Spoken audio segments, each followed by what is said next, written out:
Ay, wow, yummy na yan guys. Yummy na to para sa akin guys. Yung hipon na may sutanghon. Ayan, walang gulay.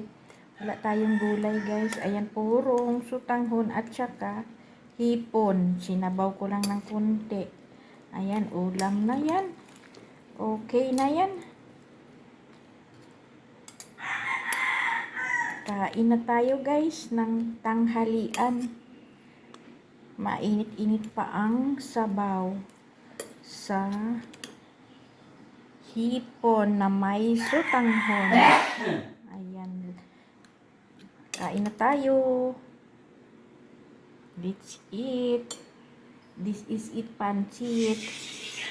Pancit, bihon, sutanghon. Masarap to pag mainit pa. Halika, nakain na tayo.